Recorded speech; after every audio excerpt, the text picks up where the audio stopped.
사랑합니다. 예수님이 잡히시는 본문입니다. 42절까지 예수님께서 제자들에게 말씀을 하고 계셨습니다. 이제 나를 잡으러 사람들이 오고 있다. 그 말씀이 끝나기도 전에 43절 보니까 예수께서 말씀하실 때에 곧 12 중에 하나인 유다가 여러 사람들과 함께 예수님을 잡으려고 왔습니다. 대제사장들과 서기관들과 장로들 그리고 그들에게서 파송된 무리, 그러니까 아마 그냥 4-5명 정도가 아닌 더 많은 숫자였을 것 같습니다. 그런데 그들이 오는데 검과 몽치를 가지고 옵니다. 몽치라는 것은 그냥 쉽게 말하면 나무로 만든 강목이라든지 어떤 흉기로 쓸 수 있는, 무기로 사용할 수 있는 것들을 총칭한다고 생각하시면 됩니다. 이 사람들이 지금 오는데 예수님은 이미 다 알고 계셨고 이전에도 몇 번 이야기하셨고, 그러나 제자들의 입장에서는 진짜로 예수님이 말씀하신 일이, 그것도 자기를 잡으려고 하고 자기를 죽이려고 하는 사람들이 정말 눈앞에 나타나 버린 겁니다. 이미 가룟 유다는 44절에 예수를 파는 자가 이미 그들과 군호를 맞춥니다. 뭐라고 맞추냐면, 내가 입맞추는 자가 그다. 내가 가서 입맞춤으로 정말 사랑하는 사이인 것처럼 가깝게 지내는 사람들끼리 하는 그 인사를 나누는 사람이 바로 너네가 잡아가야 할 그 사람이다. 그리고 그를 잡아 단단히 끌어가라 라고 이미 말을 맞춰놨어요. 자기가 3년 가까이 모셨고 먹고 자고, 그리고 예수님이 일으키시는 수많은 이적들을 가장 가까이에서 본 사람들 중에 하나인 이 가룟 유다가, 내가 가까운 사이 맞아. 그래서 나는 입맞춤도 할 수 있거든. 그 사람을 잡아야 돼. 그 사람이 예수야. 단단히 잡아라 라고 이미 말을 다 맞춰놓고 실제로 예수께 찾아와서, 이 무리들을 끌고 찾아와서 그렇게 아무렇지도 않은 척 랍비어라고 인사를 드리고, 그리고 입맞춤으로 정확하게 표시를 해주고, 그리고 이 사람들이 예수님을 잡습니다. 46절 보시면 그들이 예수께 손을 대어 잡거늘 이라는 표현이 나와요. 마가복음에서 예수님께 손을 대거나 예수님을 잡은 경우는 이 장면과 그 다음에 딱 한 번 더 나옵니다. 그게 마가복음 5장에 혈루병 걸린 여인이 내가 예수의 옷에 손만 대어도 나의 병이 나을 거다 그러면서 실제로 예수께 손을 대거늘 이라고 표현이 나와요. 그리고 예수님이 손을 대시는 경우는 많이 나옵니다. 예수님이 손을 대실 때마다 병들이 고침을 받았고, 눈먼 자가 눈을 떴고, 안진뱅이가 일어나고, 이런 일들이 일어났죠. 실제로 예수님께 손을 대거나 예수님을 잡을 경우에도 그 사람의 가장 그 사람을 억누르고 있었던 죄악의 문제들, 그리고 그것이 질병으로 나타났던 그 혈루병 걸린 여인이 고침을 받는 사건이 일어났습니다.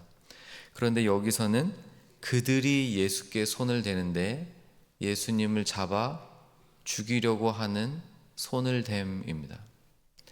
예수님이 허락을 하세요. 예수님께 혈루병 걸린 여인이 옷을 잡았을 때도 굉장히 많은 사람들에게 둘러싸여 있어서 모르실 수도 있지만 예수님 분명하게 아시고, 여인이 손을 대자마자, 예수님을 잡자마자 뒤돌아서셔서 누가 나의 옷을 잡았느냐라고 표현하시죠. 여기서도 마찬가지로 예수님은 다른 표현들을 하실 수 있었어요. 요한복음에서 말씀하신 것처럼 천군 천사들을 데리고 오셔서라도 손을 대는 것을 막으실 수 있으셨겠지만, 전혀 그런 제 대응을 하시지 않고 이 무리가 예수님께 손을 대는 것을 허락하십니다.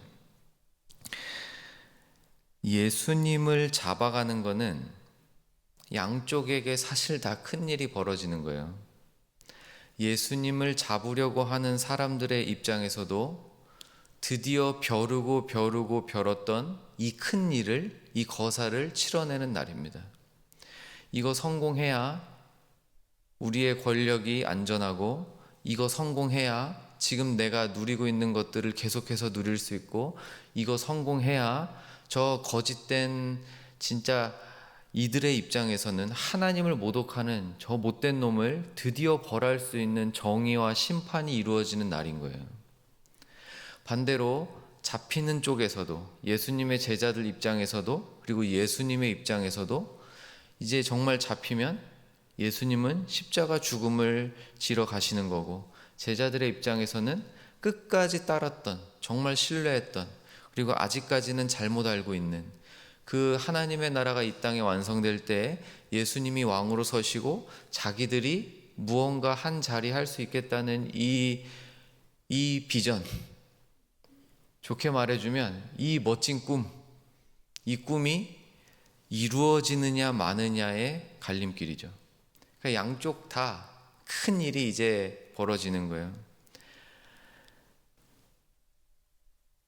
마태, 마가, 누가복음에서는 끝까지 표현을 해주지 않고 요한복음에서만 베드로가 칼을 빼들어 귀를 베었다라고 표현을 합니다. 근데 특히 마가복음에서는 그 이름을 말해주지 않아요.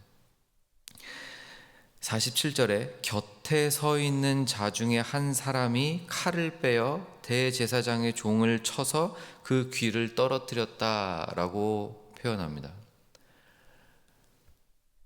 그리고 51절에도 사람의 이름을 가르쳐 주지 않고 한 청년이 벗은 몸에 베옷입을 두르고 조용히 뒤에서 따라가다가 사람들한테 여기서도 잡히니까 그냥 입을 버려두고 벌거벗은 몸으로 도망갔다라고 사람의 이름을 표현해 주지 않아요. 그러니까 마가가 지금 의도하고 있는 것은 예수님 주변에 있는 누구든지 특별한 사람이 없다. 여기서 이름 불릴 만한 사람 없고 누구나 다 이러한 시련에 처하면, 이러한 위기에 처하면 내가 컨트롤할 수 없는 그 무언가 지금 이제 정말 큰 일이 벌어질 때 그 두려움에 사로잡히고 그 어려움에 사로잡히면 사람은 이렇게 반응한다라는 것을 지금 보여주고 있는 것입니다. 예수님을 잡으려고 온 사람들도 칼을 들고 왔고, 예수님 주변에 있었던 아마도 제자들 중에 하나일 텐데 예수님의 근처에 있었던 사람들도 칼이 있었어요. 잡으려고 오는 사람들도 칼이 있고 예수님 가장 곁에 서 있는 사람한테도 칼이 있습니다. 칼은 무력을 상징하는데 왜 무력으로 일들을 해결하는 거죠? 어떤 일이 벌어졌을 때 지금 예수님 잡으려고 오는 입장에서도 자칫 잘못하면 자기 뜻대로 안 되면 무력을 써야 되는 거예요. 잡히는 입장에서도, 예수님 쪽 입장에서도 자칫 잘못하면 일이 틀어지면 잡혀가니까 칼을 휘둘러야겠는 거예요. 저희는 저희가 컨트롤할 수 없는 이런 시련이나 위기나 힘든 상황이 놓이면 어쩔 수 없이 내 힘을 씁니다. 왜냐하면 이거 처리 못하면, 이거 이대로 그냥 흘러가 버리면 손해를 당하니까. 그래서 칼이라도 휘둘러야 돼. 무력이라도 휘둘러야 돼. 내 힘을 휘둘러서라도 그게 칼이 됐든 말이 됐든 뭐가 됐든 돈이 됐든 뭐가 됐든 간에 그걸 휘둘러서 내가 손해보는 걸 막아야겠는 거예요. 이건 양쪽 다 마찬가지예요. 근데 예수님 뭐라고 하십니까? 성경이 이루어져야 하니 나를 잡아가라.